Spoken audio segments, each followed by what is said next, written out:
Hello, comrades. Nice to have you here on the call. We shall be beginning in a minute. Our facilitator is already in the house. So just a minute and we shall be there.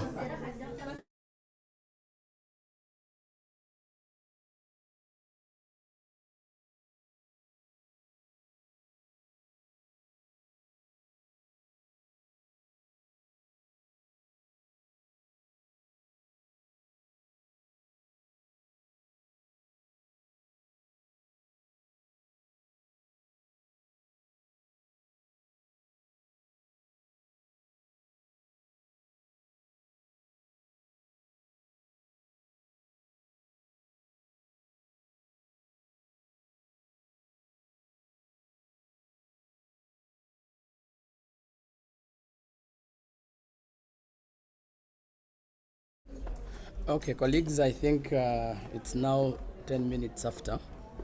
We should be able to start this conversation of the day. Mr. Chimera, kindly confirm that you can hear me so that we can officially start this engagement. Can someone notify me if they are able to hear me?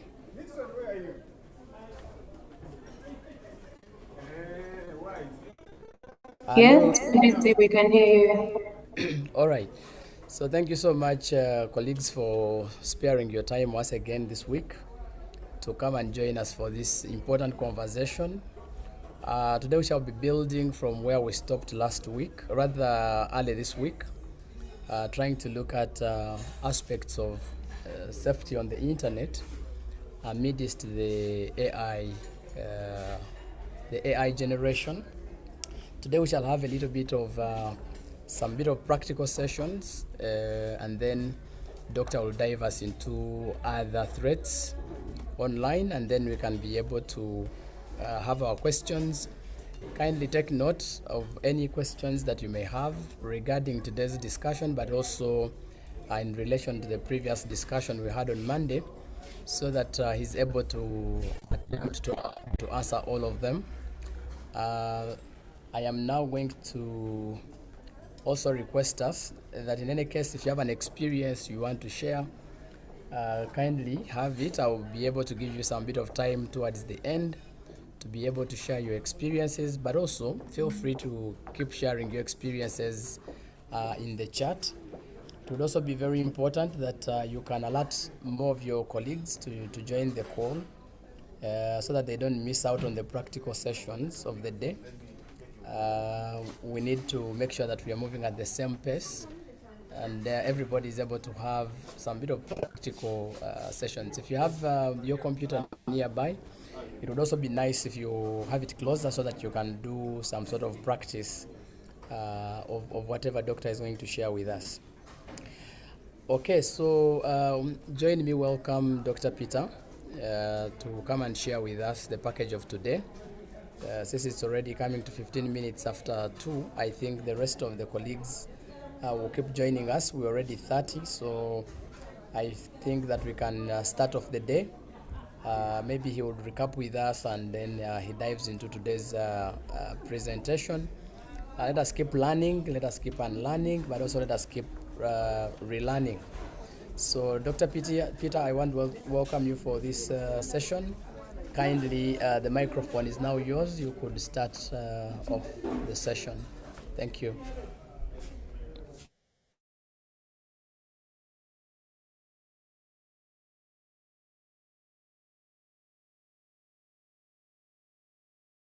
Dr. Peter, are you there?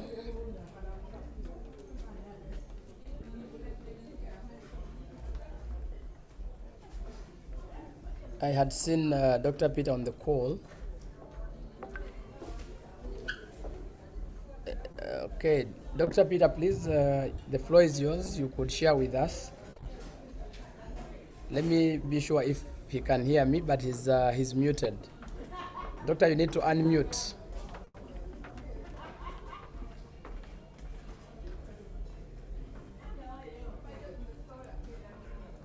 Dr. Peter?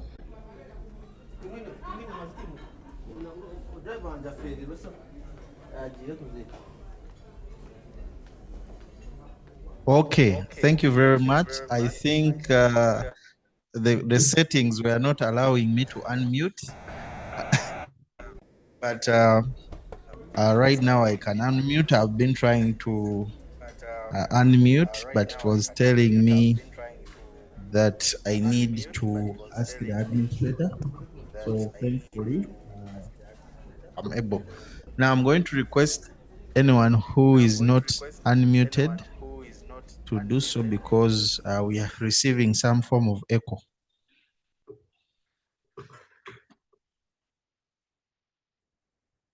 It's okay, doctor. I will help you to mute all of them. So please proceed. Thank you very much. Thank you very much, everyone, for joining me and each and everyone. I believe last Monday we had quite a session, and last Monday we were listening and learning about AI in the media, okay, and the dangers of AI. And some of the things we are going to learn today, last week we just hinted about. So today we are going to go into something very, very interesting and very, very important for all of us. We are going to learn about how to keep safe. Okay, we are going to learn about how we can keep ourselves safe in the media. Okay, so we are going to look at some cybersecurity tips for journalists and anyone in media. Okay, and we're going to address these because of the so many reasons that we shall be sharing with you today. Okay, so let's have a recap of what we covered on Monday. On Monday, we looked at AI and how AI has changed the landscape on how media and journalists do their work. We looked at the different AI tools that media and journalists are using, and we looked at the ethical use of such tools. And we discovered that many of us were not using AI ethically. We talked about things like brain rot, where AI, over reliance on AI, has destroyed the creativity bit of us, where some people have now lost that creative art of journalism because of misusing artificial intelligence. We also looked at the opportunity that artificial intelligence also brings, that more and more articles now can be easily produced because of artificial intelligence. More and more people are now bringing quality work to the table because of artificial intelligence. So we say that artificial intelligence is a double-edged sword. On one side, if it is used well, it will do marvelous work. And if it is abused, it will also do damage to those who are going to be affected by it. So it's a double-edged sword. We also looked at some of the dangers out there. We looked at some bits of misinformation, disinformation, and so on. So we looked at how AI has led to an increase of misinformation in the media. And we also looked at some tips which media people can use to be able to detect some of these misinformation or disinformation that is out there in the media. We also looked at examples of places in Europe where they're using AI to do all the media. And we said there's a danger in removing the human from the media space. There is a danger in the loop. We learned some new terms last week, like AI sloth, which meant that these are information or content, images, photos, videos, text, articles, so on, that are created by AI. And we say there is a massive influx of AI sloth on the internet, and it's becoming incredibly hard for people to detect which information is by humans and which one is by AI. And we have said that by the time we reach 2028, AI would have generated more information in the past 2 years than information which was created in 2020 during the lockdown. Because the information which was created in 2020 during the lockdown was more information that has ever been created by entire world on the internet. So if there's going to be a lot of AI sloth on the internet, how can the media people navigate through the AI sloth?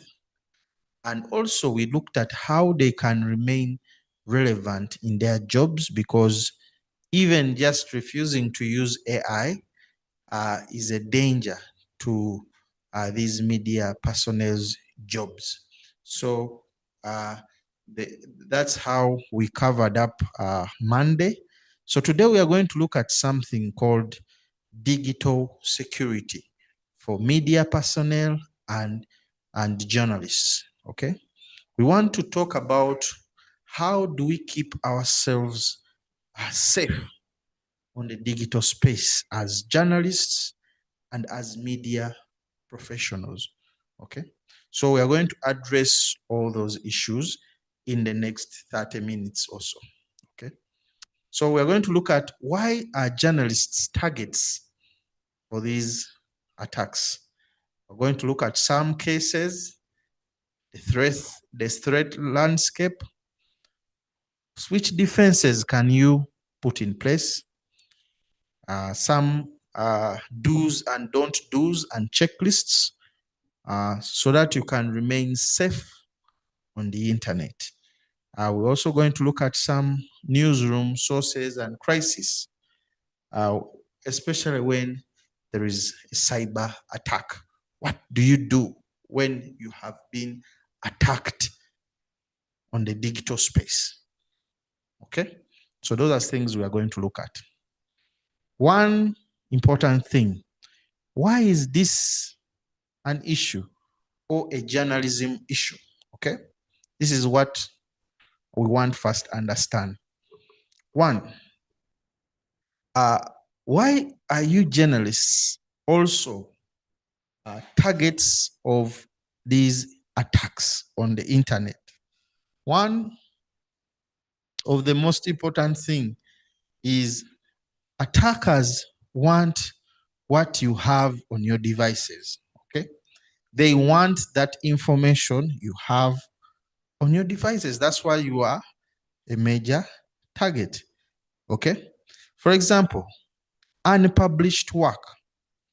Maybe some of you are investigative journalists, okay? And you are working on a story that is going to break and cause maybe a scandal for some individuals, okay? And these individuals get to know that actually you have this work and it's unpublished. You know, there are a lot of people who have Rugambo or who are gossips, okay? Maybe you have shared about the kind of story you're working on, and these people are somehow tipped off that so and so is working on this story and has this kind of evidence. But what is most surprising is that most of this evidence lives on your physical devices, especially the phone. So attackers want to attack you journalists because they want to get a hold of this published work, unpublished work. Secondly, they want to know your sources. Who did you talk to?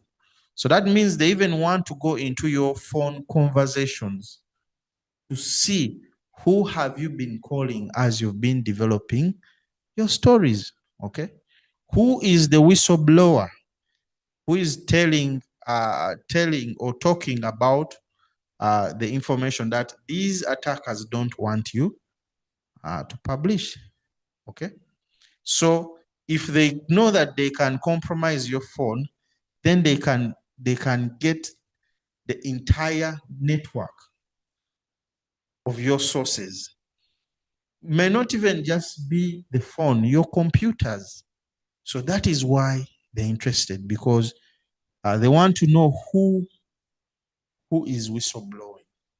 Because I believe some of these sources that you have as journalists and media people are whistleblowers. Okay. Then another thing is they want to gain influence, because you as journalists, like we said last time, you are sources of truth. Okay. A lot of people believe a lot of people believe in the things that you tell them, okay? And some of them trust you so much that they will, whatever whatever you say or push through either your social media handles or through official websites or sites, that they will take it as the gospel truth. So they want your unpublished work, they want your sources, and they want to use your influence either to push falsehood or to discredit you as a reporter. So just know that you have a target on your devices as journalists and as media personnel. Maybe you're in media and there is a certain clip you grabbed or you caught, okay? There are those golden moments when there's a clip you get or a kind of photo that you take, okay, that can break the news. So each and everyone in this place is having a target on their device, okay? So this is already happening, okay? In the past elections, we saw that phones tied to the US Embassy were infected with spyware, okay? And these phones were for media people, okay? We saw that over 50,000 phone numbers worldwide were flagged as having commercial spyware, and none of these phone numbers were from Africa, okay? Because they would detect. So you also know about what happened, the repeated blockage of social media, and so that it's already happening, showing that when they block social media, because many of you are vloggers, bloggers, and are running independent media houses, and your biggest audiences are on social media. So attackers can use this to try to block you. Now, what happens if this attack comes and you are not prepared as a media person? You're not prepared, okay? And you are attacked. One, your sources are going to be exposed, okay? And you know, when you are in media or a journalist, sometimes your information on news is valuable because your sources are anonymous, okay? Now, when your sources are exposed, okay, then there is a huge risk. Secondly, your work can be destroyed, okay? What sometimes they can do is to wipe your device and erase it, and you lose a lot of information. Everything can be wiped off your devices. And once your your work is destroyed, they can also decide to make you lose your credibility. Okay, you know, a lot of bloggers, your credibility is like your currency. Okay, there is a blogger who operates, I think, in Turkey or somewhere. He had a big following on YouTube because he had some sources, okay? And he would talk about things that are so internal. And everyone was following this blogger, okay? So one day, this blogger was planted with fake news, fake news, okay? It was about the death of a government official, okay? So this blogger was planted fake news from a fake source, and he went on to blah and talk, said, this is credible. I have a credible source. This government official is like this and he has died. If you guys, if I'm joking, what if I'm lying? So now what happened is that after like a week of him blabbing and blattering, this government official actually showed up in public alive and well. So he lost all his credibility. Everyone started calling him a liar. Everyone started calling him. The following dropped to nearly half. As I speak today, everyone is scrolls over him. He lost his credibility. So if you are hacked, you're bound to lose such a thing. And that is the most important thing that a journalist or a media personnel should hold: your credibility. Okay? So sometimes attacks can hold the whole newsroom for days, for weeks. So operations will hold if you are not secure, if you're not prepared for such incidences. So let's look at the threat landscape. What types of threats are there for you people in media? Okay. One, we're going to look at these big four. We talked about them on Monday, but today we're going to look at them in a slightly more broad manner. One is phishing or phishing, social engineering, malware and ransomware, and account takeover. So what is this phishing or phishing? Okay. This is when you are baited in your inbox. Okay. So how do you target these journalists in a phishing attack? Okay. They can send you a fake personalized document, okay, in your email, okay, and this will seem so credible, okay, and what will happen, even it will have even your name, dear John, dear Andrew, dear so and so. And once you open this email without verifying the source or the sender, okay, a spyware sort of, okay, can take off and begin to install itself inside your device to capture your login credentials and your one-time code, that OTP code, especially if the OTP code is coming on your phone. Okay. So we've seen that so much that but most of them, they are targeting WhatsApp accounts. Okay. Because most of your businesses, you're doing them on WhatsApp rather than email. Somebody says a hello on WhatsApp and they send a deal too good to be true.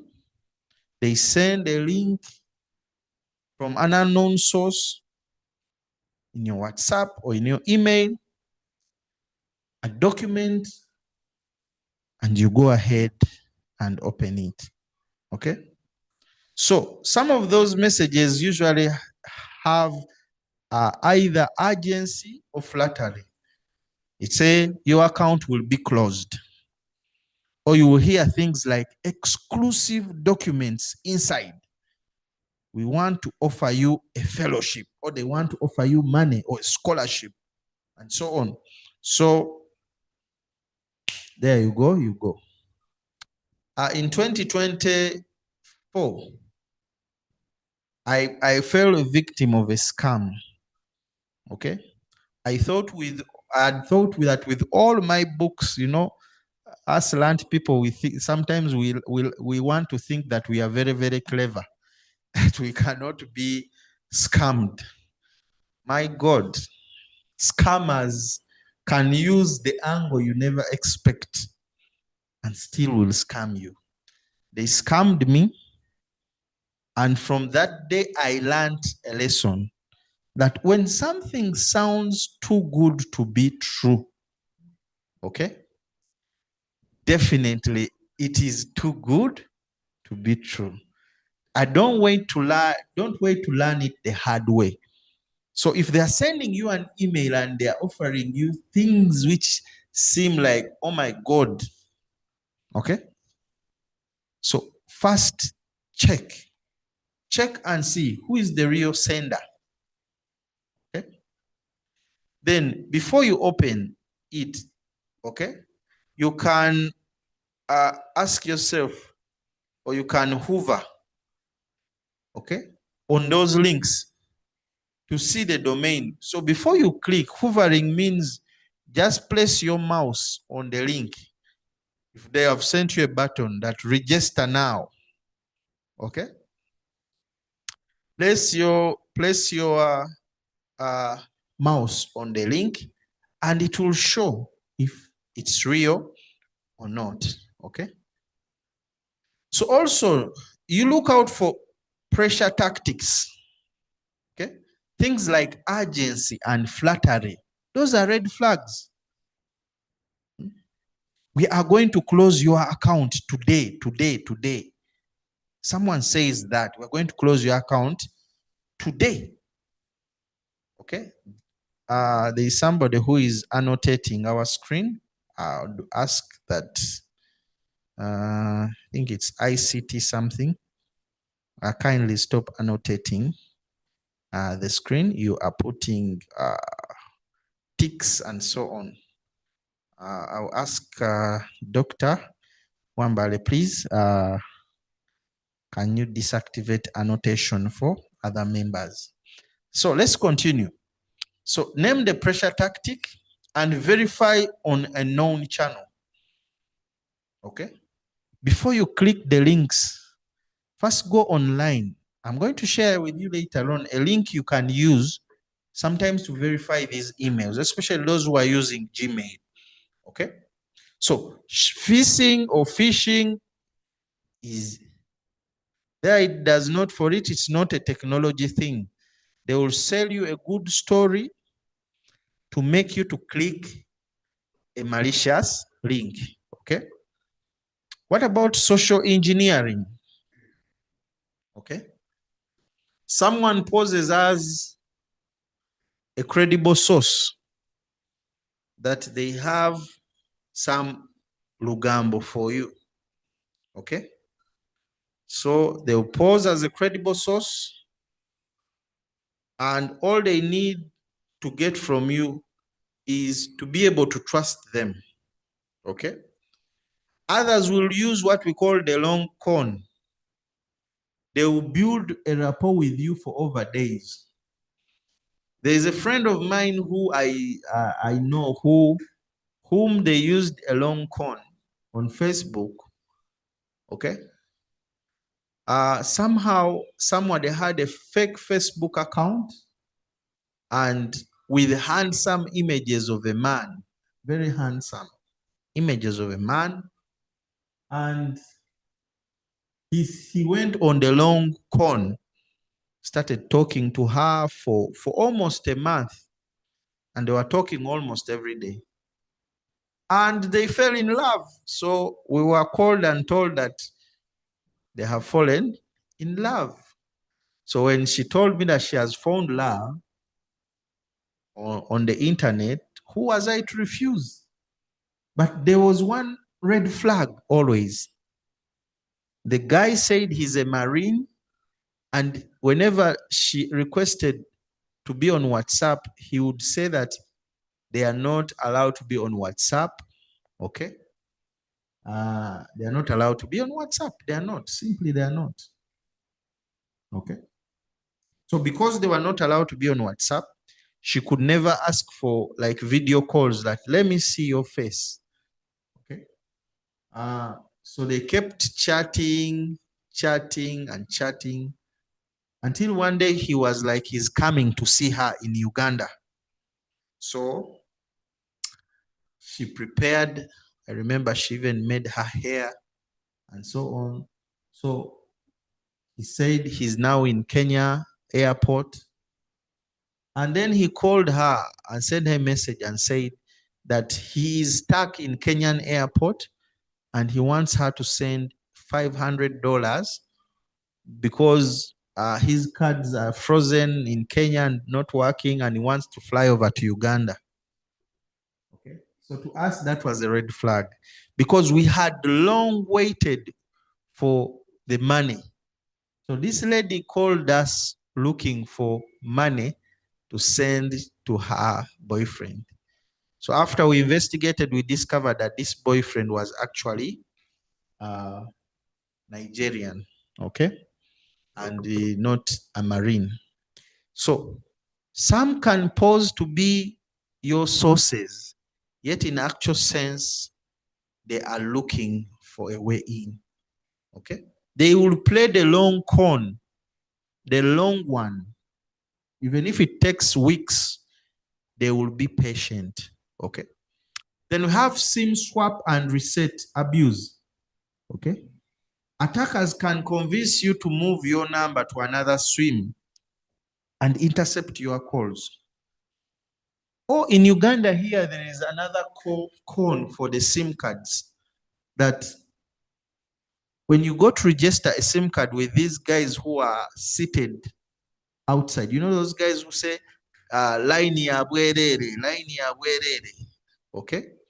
So those people who say line ya bwerere, you run that because the SIM card is free of charge. What they usually do is they will register your line the first time, and then they will hit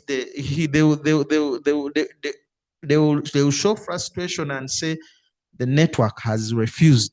Okay.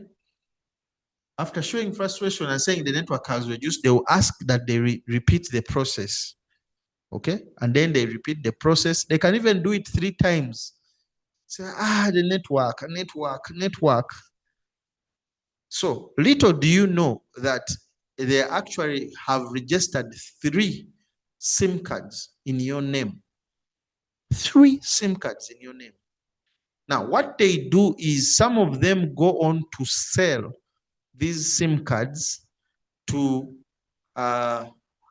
thugs and criminals. So one day you can be there and you find that your phone or your SIM card was used in a crime which you had no idea about. So it's very important that you guys go and check how many SIM cards are registered in my names. Do I know who has who has who has those numbers? How many people have those numbers?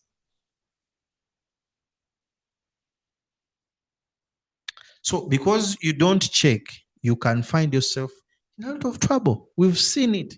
We've seen people being rounded up by police because of SIM swaps. Okay? They have SIM cards they know nothing about.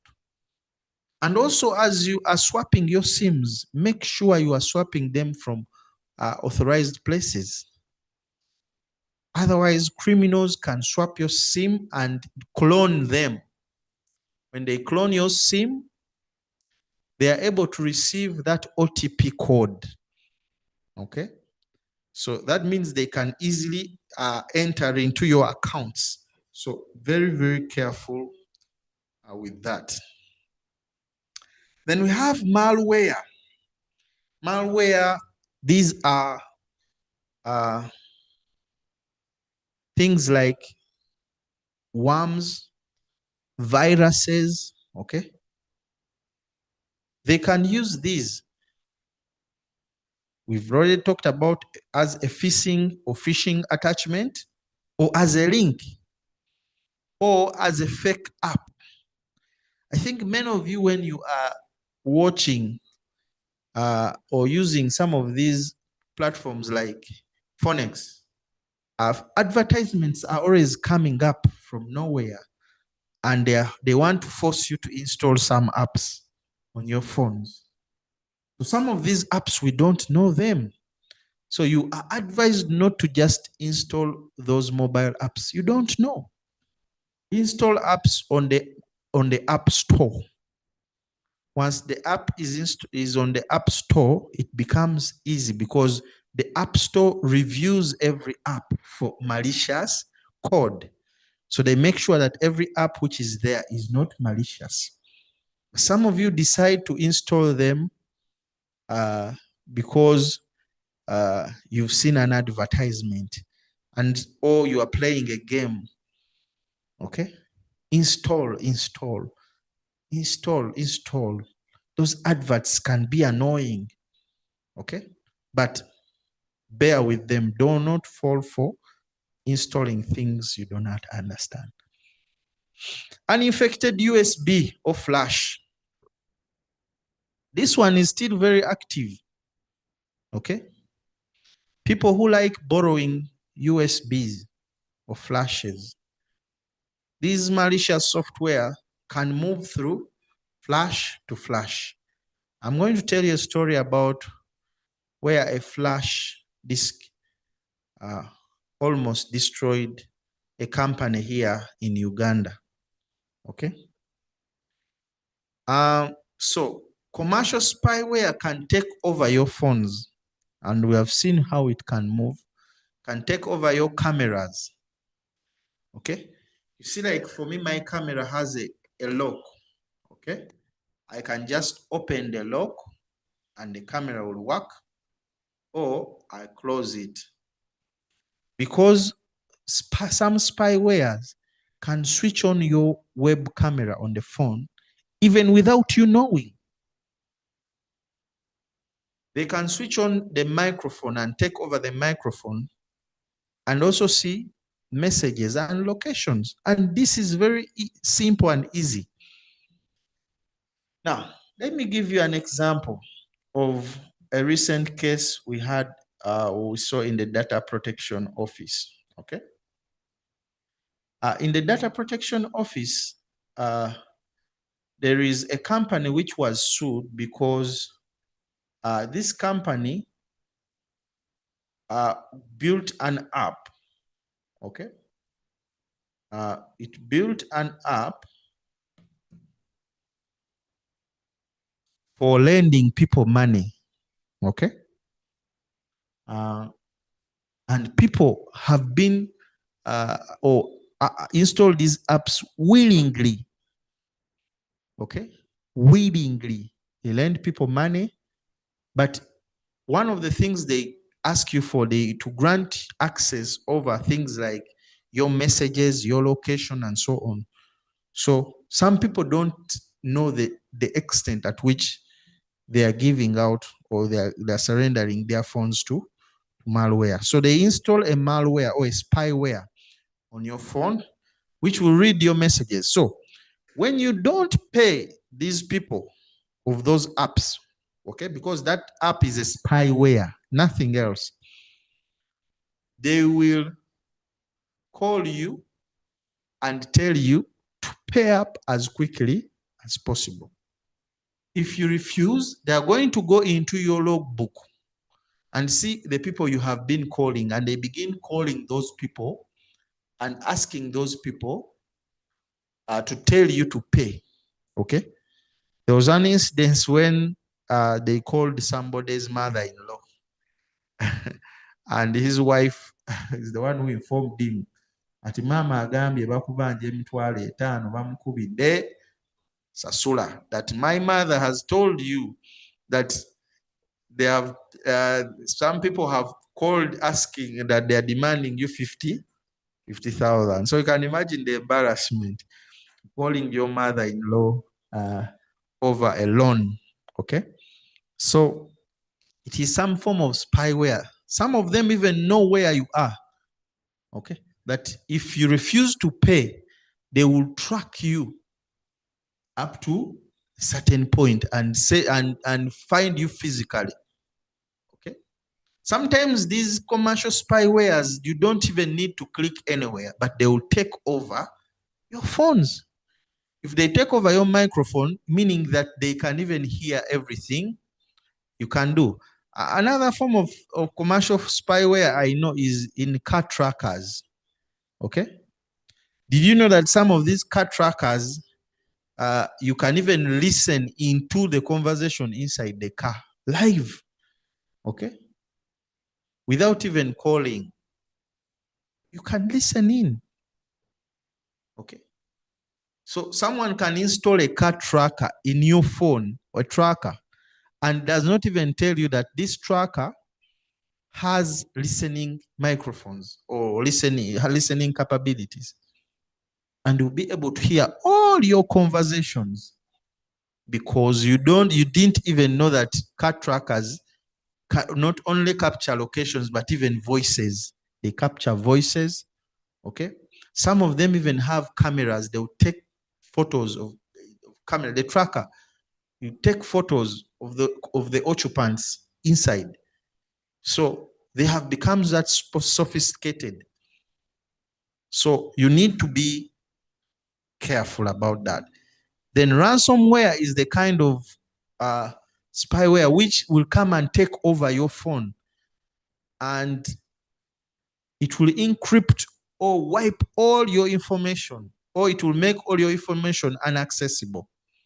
Okay, so that is another threat which is very, very dangerous. Then we have account takeovers. Okay, so what causes these people to lose their accounts?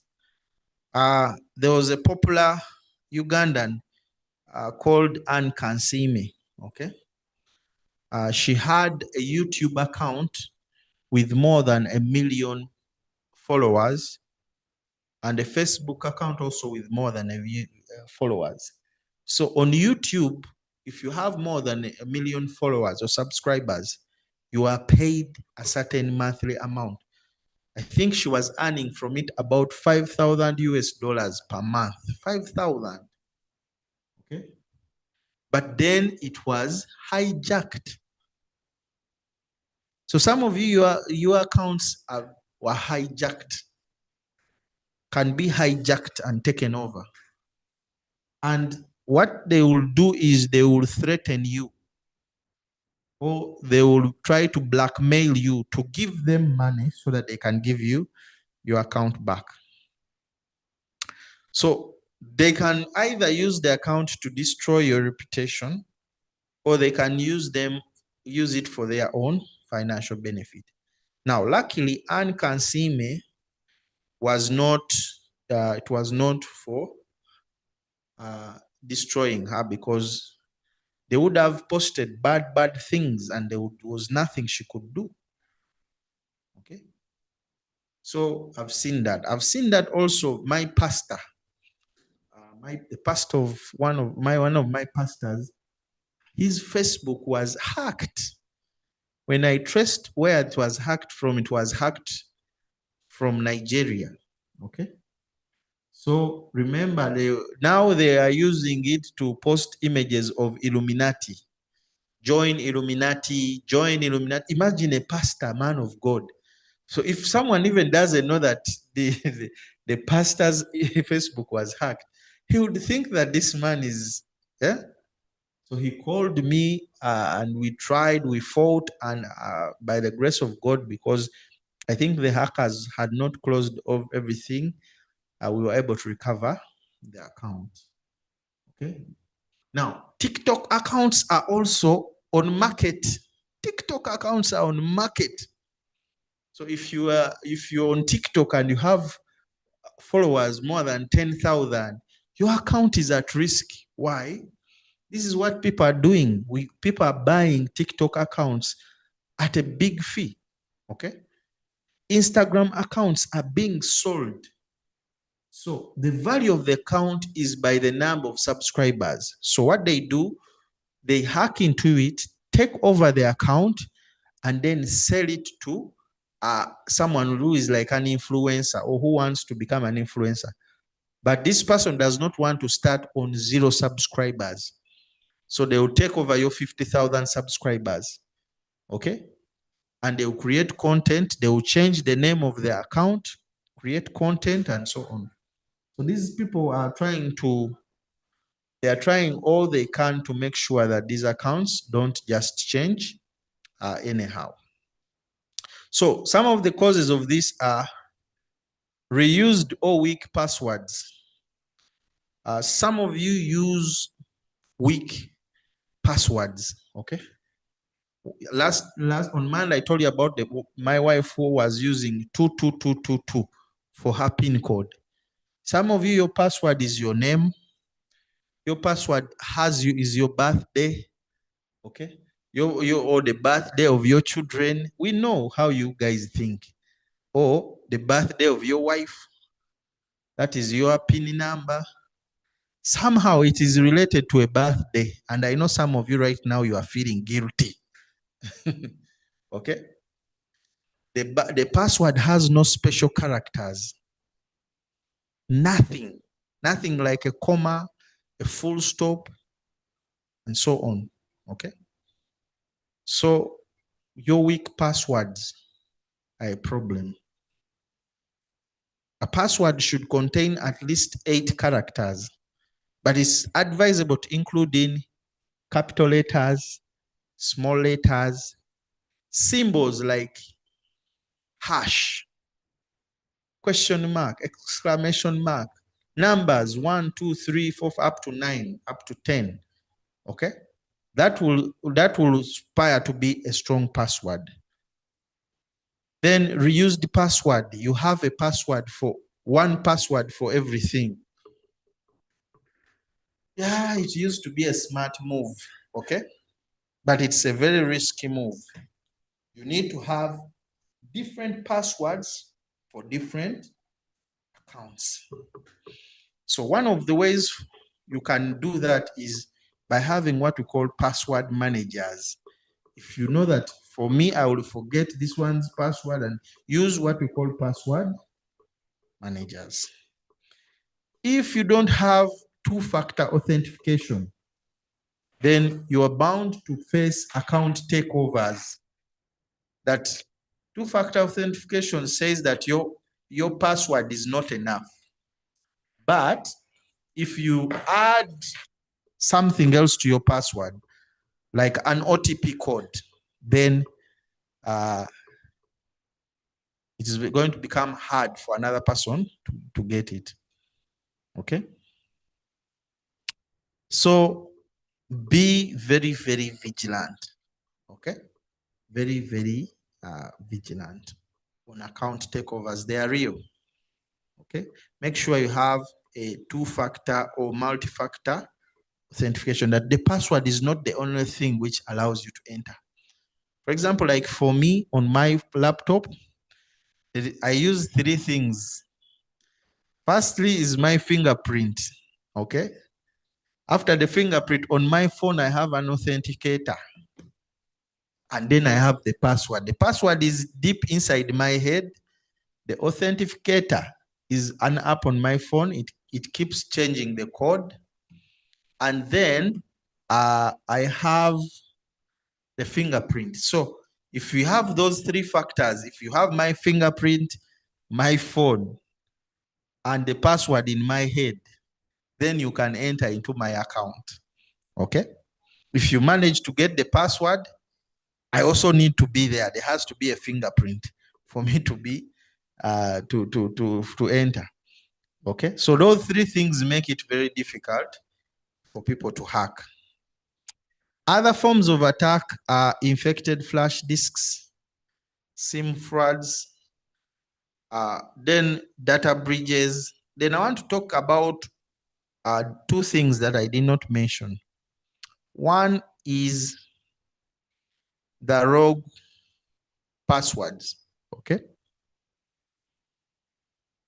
One is the what? The rogue passwords or Wi-Fi's. Okay. That at times people have these free Wi-Fi's they put. Okay. And for you, you just go on because you don't want to use your data. You see an open Wi-Fi and immediately you log on your phones. Okay. Because you've seen an opportunity for you not to use data. Some of these hotspots are fake. There is a device, a small device which you can use to create such fake password hotspots.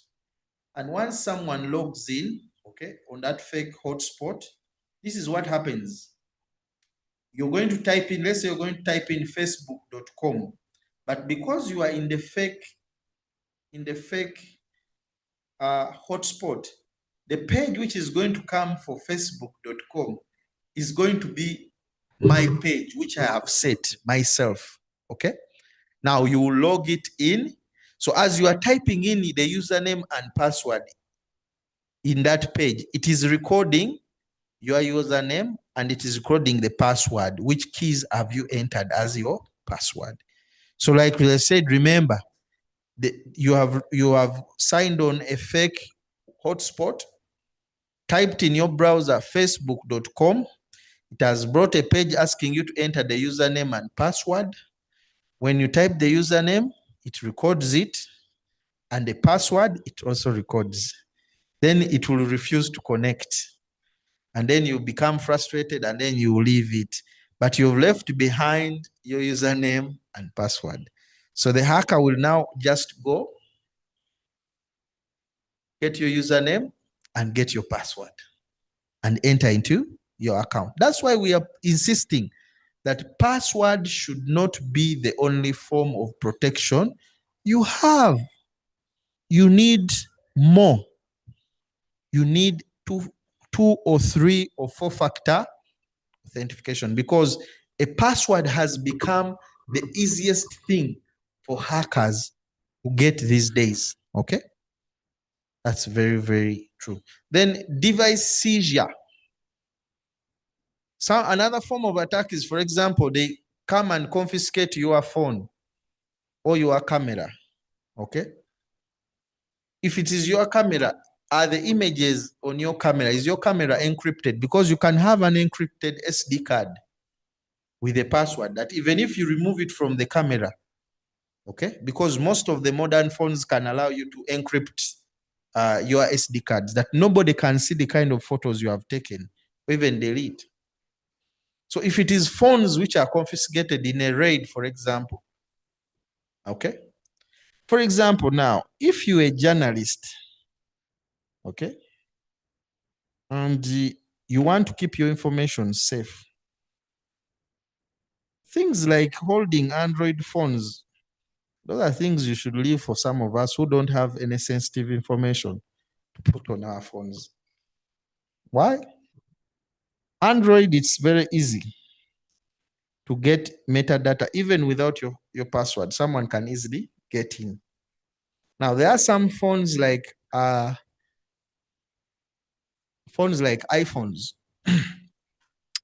It's incredibly difficult for someone to get into it. It's even difficult for some governments, from some spy agents. So many people find it very, very hard. The best they can do is to flash.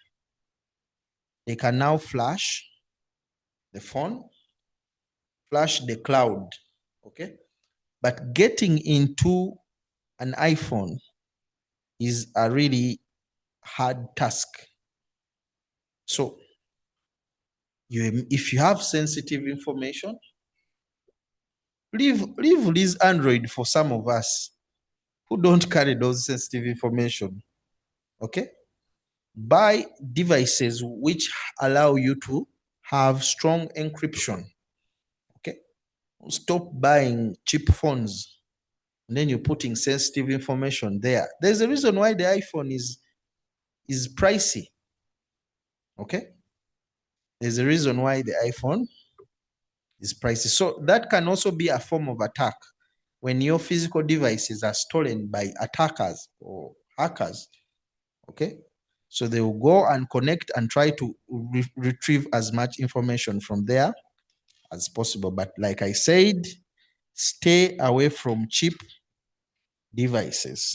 Stay away from cheap devices. Let's continue. So there is something here because I got it from a confident source. There is a big media house in Uganda, which I will not mention because I have not verified it. But I was informed by a source that they were attacked a couple of months ago using what we call a ransomware. All the information they had in that media company froze. It was encrypted, and they sent them a ransom demanding that they pay them a lot of money. That if they don't pay a lot of money, they are going to lose all their data. Now, what happened is, I think they might have failed to pay the ransom. I think some of you even know that story. Some of you might even be from that company, which I want to mention. Okay. And everything was inaccessible. Okay. Everything. Now, when they did a digital forensic analysis, they discovered that there is an employee who plugged in a flash disk. Okay. These issues of you guys to going with the news report, you want to go and finish from home, and he plugged in that flash disk into the newsroom. And this malware spread like a wildfire. Okay? And it encrypted all the company's files. They had archives and stories from even so many years ago. And they lost that, or that information. So this is an example of where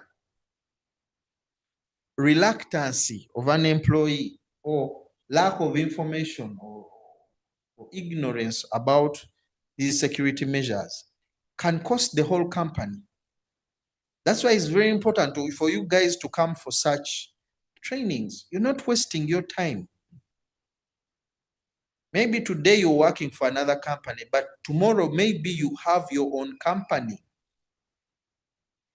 And this will help you to shape the privacy and digital security policies of your company. You don't just bring a flash disk from anywhere. So some companies have deactivated USB ports. If you are to do anything, you do it on the cloud. There's no bringing USB ports.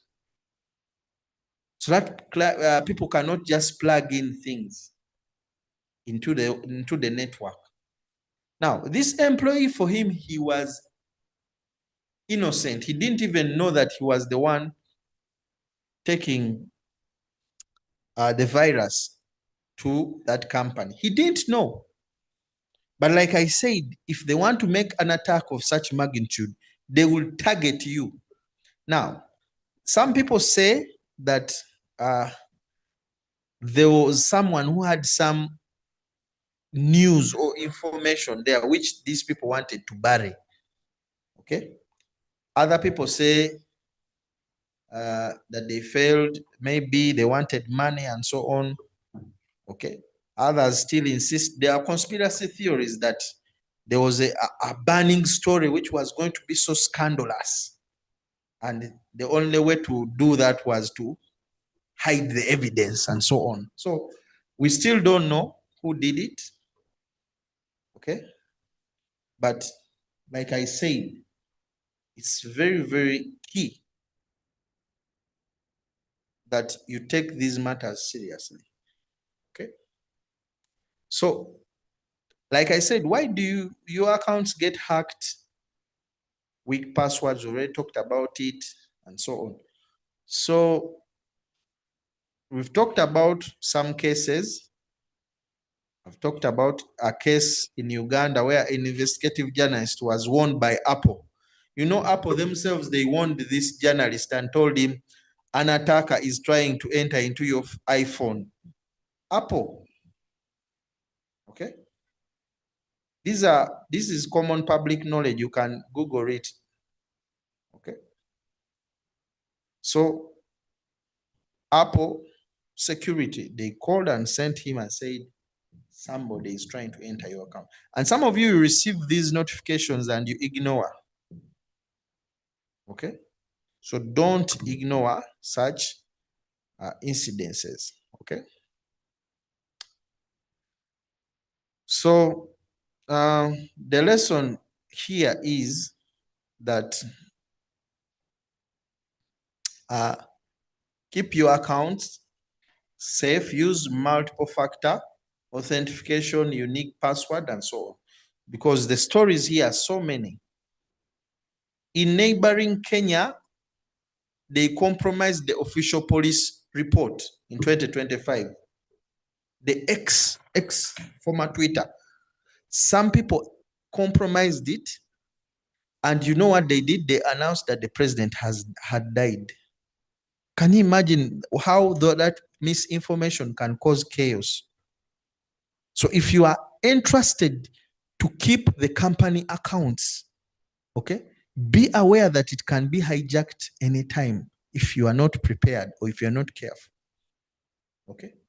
You just imagine the chaos which can be caused by someone posting on the official police X account, ticked with a blue tick. So what the government did, they had to shut down X because they wanted to contain it, because it was not true. It was going to cause chaos. So be very, very careful, news houses. Be very, very careful. These attacks are real and they are possible. Okay. We've seen so many cases regionally in Africa. Okay. Spyware products are everywhere. Okay. So we have long battles with US finding spywares in so many facilities, journalists being lured in, okay, by people offering them stories and fake news. So this has been also happening regionally, okay. I've already talked about the shutdown of this newsroom here in Uganda. And there's also been multiple newsrooms which have been shut down by ransomware, okay? So don't allow to be used to cause chaos to your newsroom. Now, these are some of the things you can do to protect yourself such that such things do not happen to you. One, use a password manager. Firstly, use strong and unique passwords. This business that for you have a password for everything, the same password, that is nonsense. You have the same PIN for every ATM. That's so but if they steal money from you, please blame no one but your head for being stubborn. Okay? Because if they steal the card from Centenary and the password is 1234, and they try it out and have also stolen your card of Equity, it's also 1234, because mama, for you don't want to burden your head with different passwords. You know, we have that kind of mentality. Some of you or some of us. Oh, me, I don't want these passwords to disturb me. The day they will steal your money, you will want to be burdened. Okay. So have multiple unique passwords for every account. If they become too much and you're overwhelmed, use a password manager. Use multi-factor authentication. That the password is not the only thing to provide security. But don't over-rely on that OTP code, because if they have hacked also your SIM card, okay, that means they can also receive that OTP verification code. That's why it's very, very important. That's why I was telling you guys, do not put certain numbers public. I was telling you on Monday that separate the account, the phone number for business, for colleagues, with the number which you use for your personal things. Okay? I have a number which is public available, 0716 blah blah blah blah. It ends with 60. Okay? That one is public available. And with that number, I do not, anything I use it for is not a risk. Then there are other numbers which I know these are for my things. Then there's a number I know which is for my personal things. So that one is not publicly available. You can't find it anywhere. But it's the one where my OTP will come. Okay? So when these people are targeting to hack you, they want to know your phone number so that they can clone the SIM card and can receive your OTP code. Okay? Then make sure you are always updating everything. When Google tells you to update your security, update it. So some of you, that message on your laptop has been there, update security features for like 3 months. You never want to update. Yet even the update is free. What's wrong with you? Why don't you take a few minutes and update the security settings on your laptop? That means that when they're asking you to update, that means there is a new threat they have detected that is online, and they have found a way of dealing with them, and they want to give you the antidote so that your PC becomes immune. Also use a strong screen lock and full disk encryption. Some of you, your screen lock, some of you are still using patterns. If you are in this room, instead of a PIN code, you're using patterns to open your phone. Shame on you. Shame on you. That for you are using a pattern. You know, a pattern is the simplest. When you switch off the phone like this, you can even see the person's pattern. Actually, when they use infrared cameras, okay, you can see the pattern or the trace of that pattern on someone's phone just by an infrared camera. So that means that is the easiest way to get into your phone. Okay?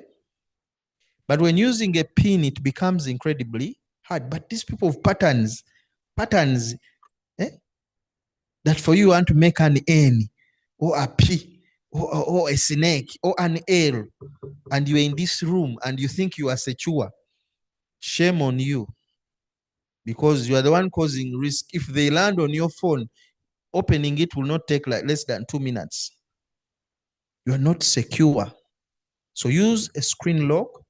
Some screen locks for some expensive phones, they will require a face lock that you first see your face and it opens. That's a good strong lock.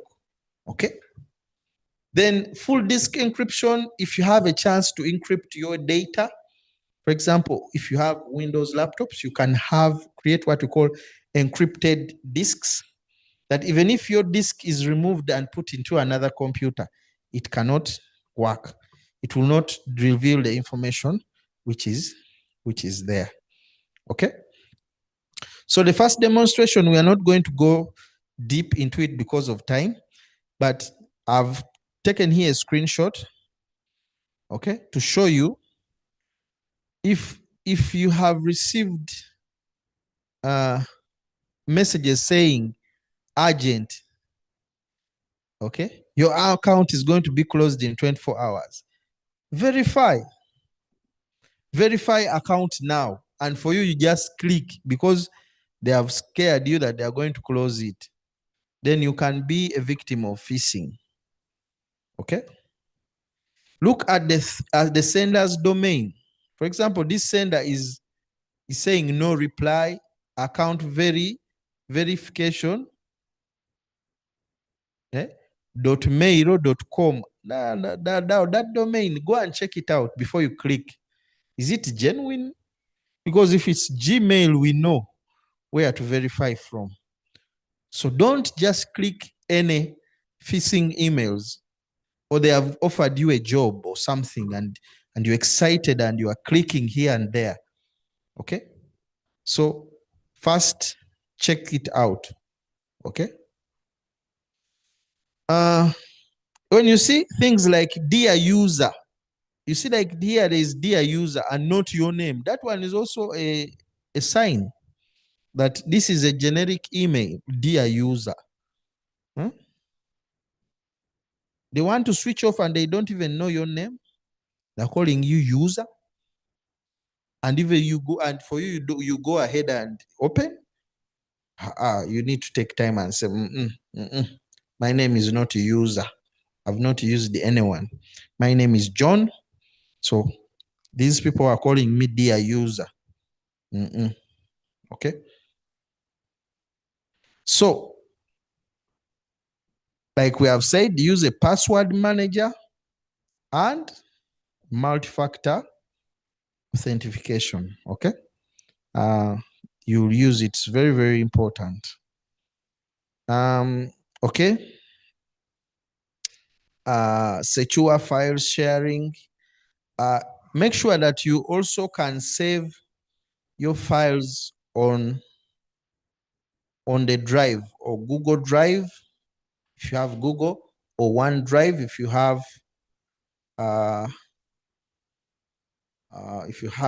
Android, or tools like Onion Share.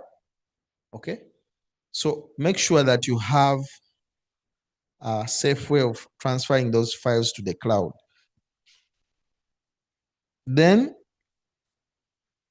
device first security. Okay. Before we do all these other security measures, is your device secured? Okay. Before you put in the passwords and what about your device? Is it secured? Do you have a password? Do you have encryption on? Do you update your software?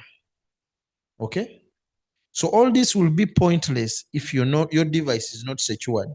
Some of you are holding phones without a password. I can tell you that for you, you feel lazy to put in. You are there. You feel lazy to put in a password. And also, some of you are holding phones with that pattern thing, that thing there. But you just scrolling your hand and you think you are secure. My God, your laziness is going to cost you. Your laziness. Get a pin, and a complicated pin. Okay. Then for people who are owning or people in organizations here, newsroom, and you're a boss, these are the things you should be putting in place. One, put policies, security policies in place that, for example, every employee, when they are signing into the accounts of the organization, they must have a multi-factor authentication. Make it a rule. No using unknown flashes. Okay? No just plugging in your flash from home or from wherever you've got it. Put in policies and rules. Force employees to change passwords every 3 months. Okay? Another thing is train everyone like the training they are receiving now. Make sure that if you are here and your boss and your employees are not on this call, now is also your mistake. You should be having such trainings, okay, where they learn about how to keep safe. Okay, so train them. Then backups. Make sure everything is backed up. Okay, you can have an online backup and an offline backup.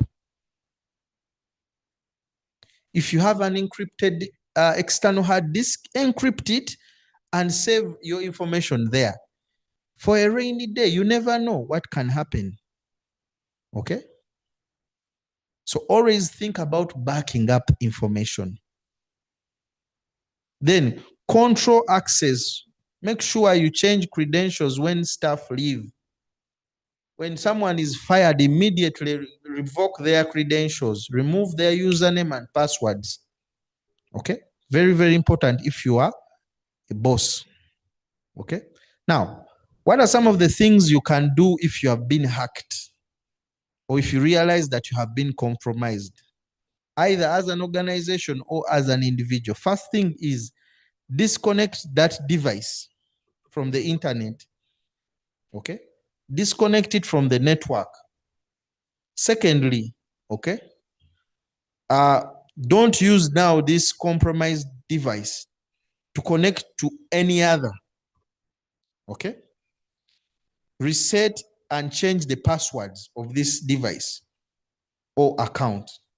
And also get help from digital security experts to find out how they can help you if an account or devices are being compromised. If your social media account is hacked, okay, the first thing you need to do is change the password. Sometimes some of you don't have password recovery, okay? But if the hacker has changed the password, use password recovery. Make sure your account has password recovery and phone recoveries, that in case the hacker has not yet changed them, you can recover your account as quickly as possible and act quickly. Then enable multi-factor authentication. That was the only way even they got in the first place. Okay. Then warn your people. Very important. Whenever you discover that you have been hacked, warn people, your contacts, that my people, someone has hacked into my Facebook. Anything you see, it is not me. Okay. Any post you see, you tell your bosses, because they're going to post things there impersonating you. But you warn them that people have been compromised. Okay. So we have already talked about the do's and the don'ts several times. Okay. So I will not repeat them. Okay. So you come also here and see your personal data checklists, the things that you should be having.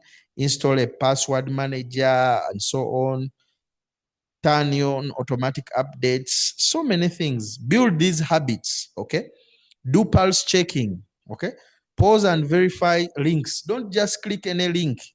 Mind your metadata, backup, save. So many things that you come here to do. So where to go when to get help? Okay. There are some places here you can go to, some hotlines where you can receive help. When they share this, you'll see them. Some journalists and civil society forums where they can provide you with help to recover your passwords. In Uganda, we have one called Unwanted Witness. Okay, they can also help you. Another thing you can do is to learn the basics, okay, of security and safety tips. Learn the basics. How does a secure password look like? Know how it looks like. What must it contain? Don't just go and use a password. Use your wife's name, Ida, and then put her birthday. Okay? So please make sure, or even your name. Some of you use your names there. So know your content, know the law. What does the law say about computer misuse, data protection, commercial spyware? No. Be in the know. Okay? And also, in closing, I would love to say that protect your story and protect the source. Security is a habit. It has to be a habit. It's not a product. You can't buy it. It is your discipline that protects you, your colleagues, your sources, your organization, your discipline. So start with 2 habits this week. First, change your password. Those who are using Smanya sliding what?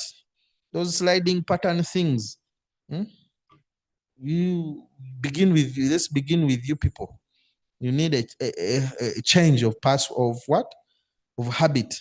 Okay. Those ones who are using their names in the password or their birthdays and so on, change. Secondly, go and use multi-factor authentication. Let's start with 2 habits just this week, and we see slowly we shall build up and become more secure on the internet. So thank you very much, everyone, for listening to me. Back to you, our moderator. Thank you. Thank you, everyone. Thank you so much, Doctor, for sharing. And colleagues, I think we need to give Doctor some flowers so that we appreciate him so much for sharing with us really extensively for the whole 1 hour. We need to applaud him for his presentation. He has put in a lot of time to make sure that he shares with us from his wisdom. So let us add him more flowers to appreciate him. Thank you so much, Doctor, for these insights. Issues of passwords, issues of all of us or most of us ignore notifications on our computers, on our phones. I know that we keep exchanging flash disks from one gadget to the other. I also know that many times we don't back up our information. I'm very much aware that some of us even don't have control access, maybe at our offices. We don't have these controls, so you find that you just work in the space up there. I also know that many of you, or many of us, our lines are registered, rather our IDs have several people that have used them to register for their lines, and we even don't know them. I think if you want to know how many lines have been registered in your names, you just have to get your phone and dial *197 hash. You can be able to follow the prompts, and you're able to tell how many numbers are actually registered in your ID. So such things, they protect us while we are online. They protect us while we are accessing information, maybe through the different search engines. So you guys, as the media, you need to be very careful, because everyone is following up on you. Everyone is interested in your work, so somehow you might be defrauded, or someone can use can actually enter into your system and take off everything, or even embarrass you, or even bully you. So it's very important that at Consent we are very honored to always have these conversations, so that now you receive this information, but also you extend the information to the public. Make sure that the public receives this information. We keep talking about this kind of stuff to protect everybody, your wives, your children, your husbands, your family members, your friends, but also the entire public. It would be very important for us to reach out massively to make sure that we save the masses out there. There is one other thing that was very critical, especially most of us who use free Wi-Fi. Every time you move to a place and then you see a notification of free Wi-Fi, you just want to log in. That can be very disastrous. You need to be very careful and know whether this particular Wi-Fi you're logging on to is actually the Wi-Fi that is authentic, or a Wi-Fi that is highly protected, so that your information doesn't just go out there. So I think from the 2 sessions on Monday and today, we are really learning a lot of stuff. I have been checking in the chat. A lot of learning is happening in the chat. I see flowers to doctor in the chat. People are appreciating the presentation. You don't need to worry. I will be sharing with you the presentation of Monday and the presentation of today in your different WhatsApp groups. Asha will be able to share with you after today's session. Of course, there are concerns relating to mobile money services where people receive many calls now from the conmen, from fraudsters. And the question has always been, how do these people access our contacts? And one of the one of the quick answers could be that people access our contacts because some entities are not able to handle our numbers with care, especially when we give them out. We even wanted to sue actually one of the entities that manages data. Why would people have people's information and then they just send us all those sorts of messages? But I think we presented the case to UCC, and UCC is managing that kind of thing and see how best people's data can be protected whenever they give it out. So if you remember our session on data protection, those are the concerns that we kept on talking about, but also we already highlighted them to the relevant authority. But also there is a challenge of passwords. You will actually note that many of us share our passwords. You know, someone wants to just withdraw money and your child goes to the mobile money guy, and the mobile money guy in your village even has your passcode. I mean, how does that even happen to the land? So it's a little bit dangerous. I have also seen mobile money people, mobile money operators, they want to exchange float and, you know, and someone is giving out a password to the colleague of another mobile money to give him float, and they never change password. So this, if you give out your password today, in the next 1 or so minutes, you must then change it to another. Otherwise, you'll be defrauded without actually your knowledge or attention.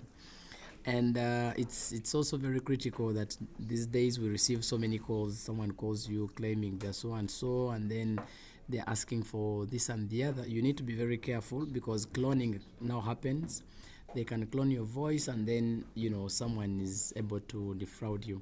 So I really want to appreciate Dr. Yamugisha for sharing with us extensively. And I know on Friday he will still be sharing with us another interesting bit of this series. Please don't miss, and let also other colleagues come on board, because again on Friday, same time, we have another interesting session on AI and the safety on the internet. So please don't miss that as well. And I can see in the chat someone says, well, based on this presentation, then it seems we are all not safe.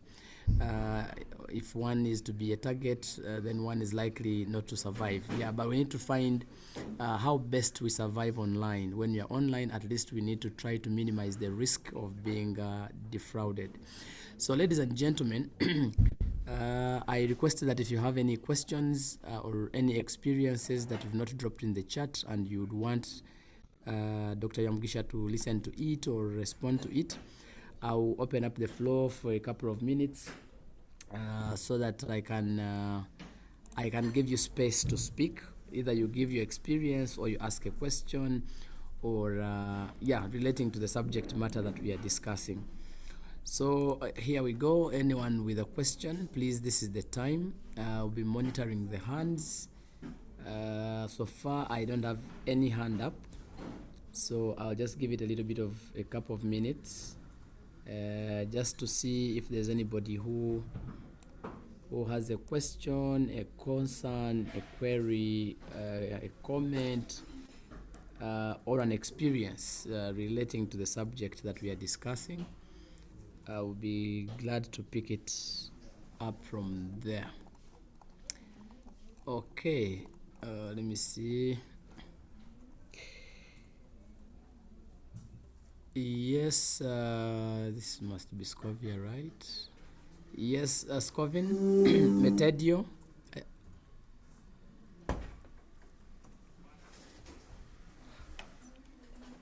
Yes, please go on.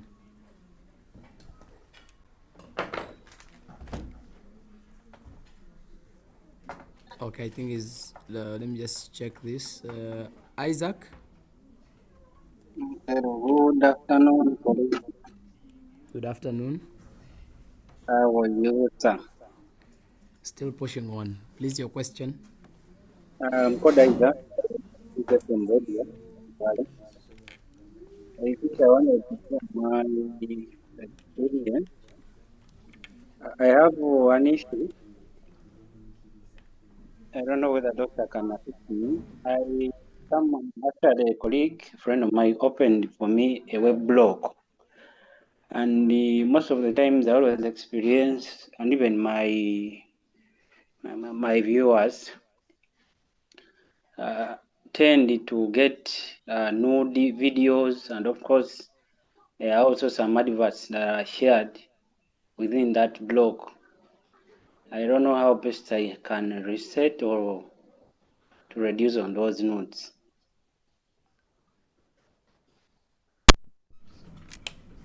Am I clear? Yes, all right. Thank you so much for the question. I think Doctor will be able to respond to those notes that you have on your blog. Yes, How I best can. you can be able to respond to them. Thank you. And any other hand? Yes, thank you. It's Miss Covin. Yes, yes, please go on. Yeah, my concern is one, I like the presentation. Thank you. I'm from Moyo. My concern is how can you retrieve back your account that has been hacked, especially the social media account like Facebook. I remember I'm a victim of such a circumstance. My first account of Facebook was hacked, and up to now, I cannot access now that account of mine. Is there a possibility to recover such account back? Thank you. All right, thank you so much. It's about the accounts and how best we can return the account that has been hacked. Um, can I Yes, please, can I Chris, also Christopher. Yes, make an please. inquiry? Yes, thank you very much. I've been really following, and don't know if we have now that. What seems to be the cause of things on your phone?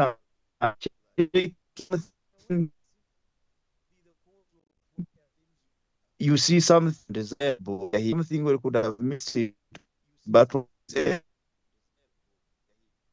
where on cookies, allowed to imagine may could be related to all this, even though they are on gene. I don't know if there can be something on that. Thank you. Thank you, Chris. About cookies, Doctor, the question was on cookies. Everywhere you go, you want to subscribe for this. There are cookies you need to. So he's asking how best we can handle that. I hope Doctor took that question. Any other questions before I welcome Doctor to come and wind up the calls, rather the questions? All right. I seem not to see any other hand. So allow me to welcome Dr. Byamugisha to come and respond to those questions.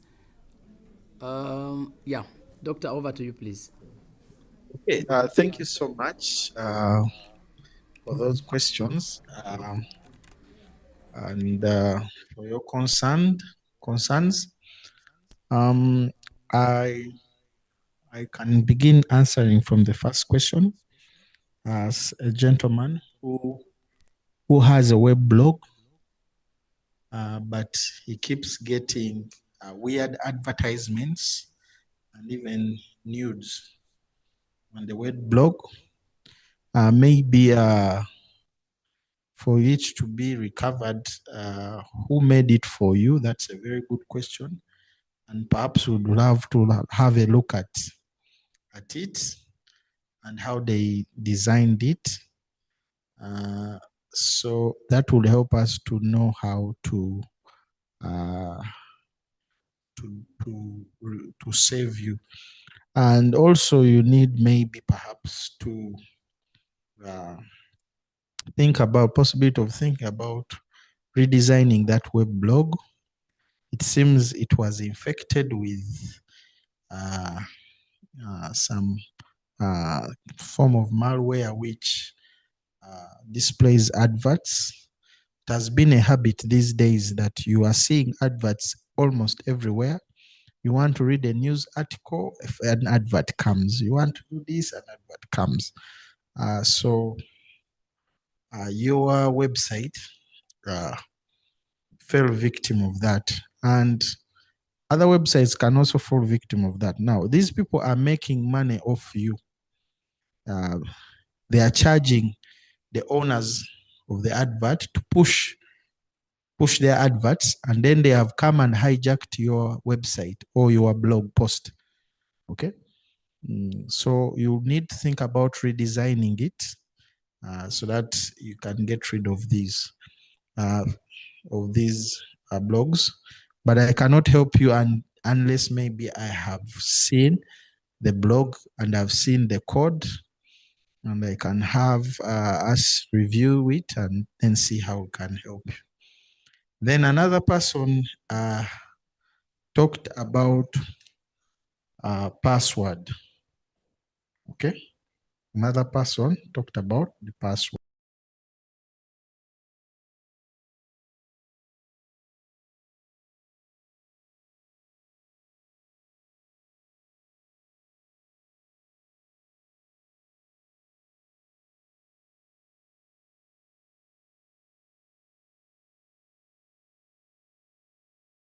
Dr. Peter, your microphone is muted. Somehow you went into, we lost you, and I can see that your microphone is muted.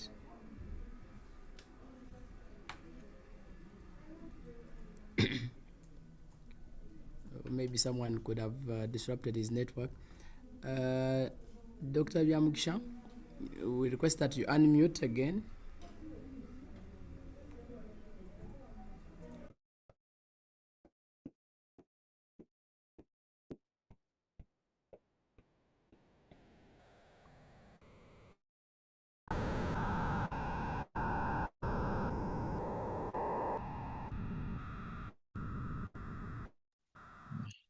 Okay, thank you very much for unmuting. You know, the unmuting has been Just so yes, doctor. So I was saying that about the person who lost his Facebook account to hackers. Now, for us to even have a chance to recover it, we need to know, first of all, did you have a recovery email installed? Did you put a recovery email in your Facebook account? Because many of you, I think you see that add recovery email, and many of you perhaps don't. What about a phone number? Add a recovery phone number. Okay. So at least those two, if you have them, or if you had put them in your account before it was hacked, there is a chance of recovering it. But if these were not there, the recovery email, the phone, it becomes extremely difficult. Okay? It becomes extremely difficult. The other way which you could use is you can write to Facebook, okay, and show evidence of your account being hacked and share information. Facebook can also help you. They have a help center. That would be the long shot of having your account retrieved, okay? They will listen. Facebook, they will listen. And by the way, I can say Facebook has one of the best social media security in the whole country or in the whole world. Okay, they have. It's now very, very hard. They have improved their security immensely. So it has become incredibly hard to hack. Okay. So it has become incredibly hard to hack Facebook. But if they hacked it that time, please find out. Now, those who haven't yet added recovery email, recovery phone number, okay, and a two-factor authentication to their Facebook accounts, you also are in high risk. If such a thing also happens to you, you might lose your accounts.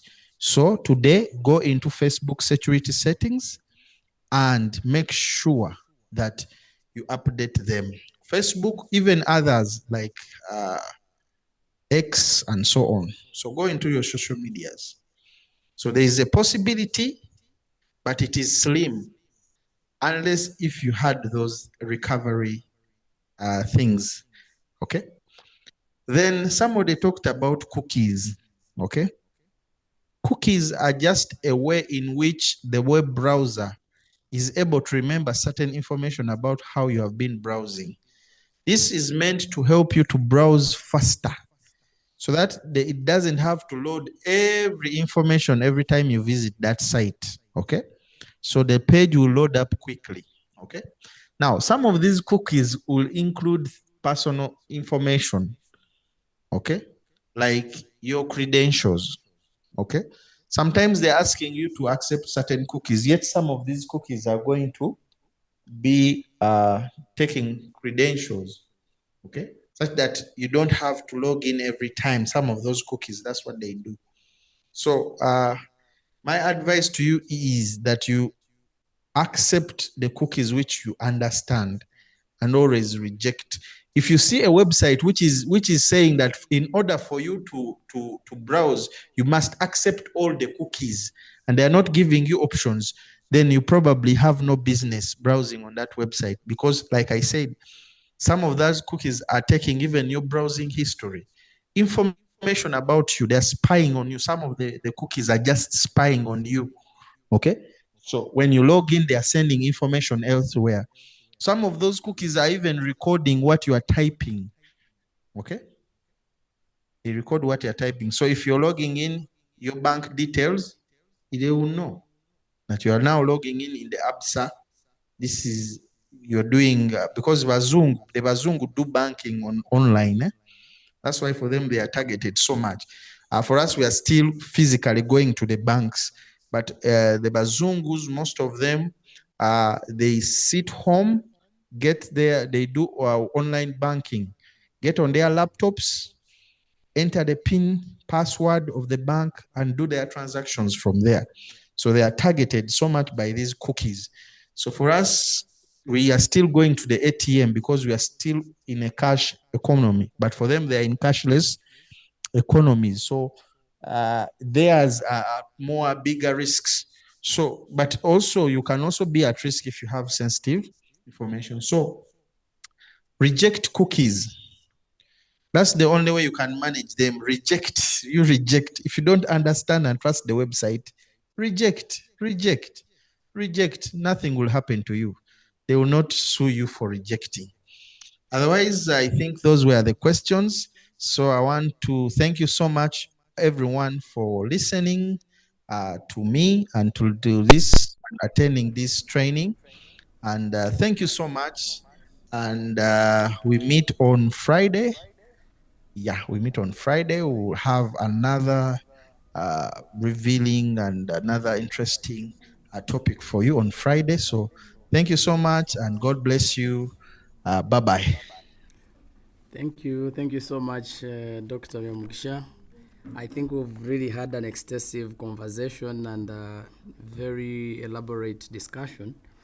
Thank you so much for honoring our invitation, but also for giving us your time to make sure that you extensively discuss with us. So now, colleagues, administratively, I have received quite a number of comments and issues from some of the members. I hope that most of you have received your data refund for Monday. Melanie has been sharing with us while we were doing this call. Some of you must have received your refunds for Monday.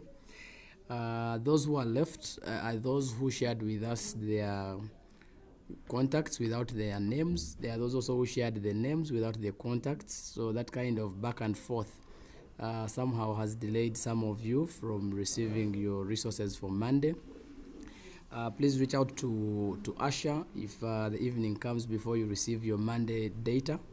But as far as I'm informed, majority of us between 3 o'clock and now, you've been receiving your data refunds on your phones, except those who did not share their contacts and those who shared their names but without their contacts. Others shared their contacts without their names. So we're still sorting that, but everybody has to receive their resources. Then for for today, I request all of us to go to the chat and then pick the link that has been shared by Ayebare Ronet just a few minutes ago, and then register. Now, one of the challenges we have is that some of us, when we get the link, then we share it with our friends, and so you have 87 participants, but then on the list you find 100, which can be a little bit disturbing and causes audit queries. So we request that you get that link and register, and then it will correlate with your details on the registration that you had. So whenever we keep sharing the link with non-participants, it becomes difficult for us to sort who to pay and who not to pay. So we want us to be very transparent with each other. Please just pick that link, register in, and don't share it with anybody else. Just do it for yourself, and then we can match the registrants plus those who have registered in the chat. So kindly pick the link. We're just going to have a few minutes to do that. We have 4 minutes to end the call. So I request all of you to kindly pick that link. Ronette, you could reshare the link. I see someone is already saying the network is poor, and so now I don't know, but let us reshare that link in the chat so that everyone registers in the next 4 minutes. Let me just paste it there. So you should be able to register with that. Kindly, this time let us not register like on Monday.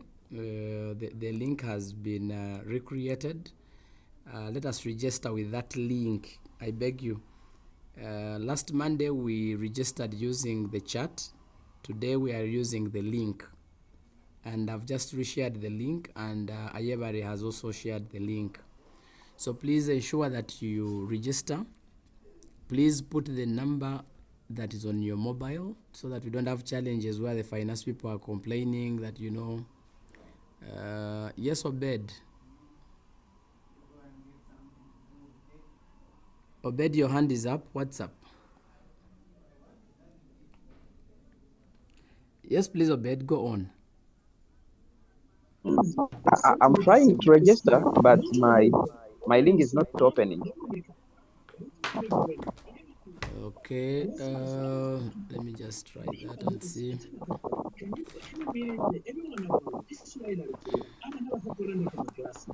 Well, on my side is a little bit the contrary. When I open, when I click on the link, it actually opens and asks me for my name and my contact. I don't know whether that could be your internet. I don't know. Is there anyone else who has a similar challenge?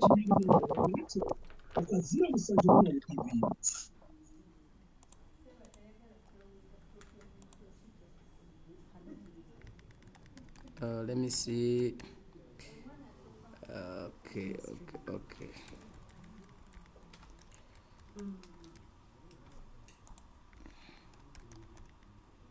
All right. Ronette. Okay. Ronette could give us support there. Let me see. Yes, Scovian. Yeah, I can't write even the chat. It has to be either us or them. Yes, so we are still. Let me get that. Scovian, your name is up. Your hand is up. What's up? Yeah, I'm trying to also write, but it cannot even bring where the link is. Sorry? I'm facing a similar challenge of Obed. Your link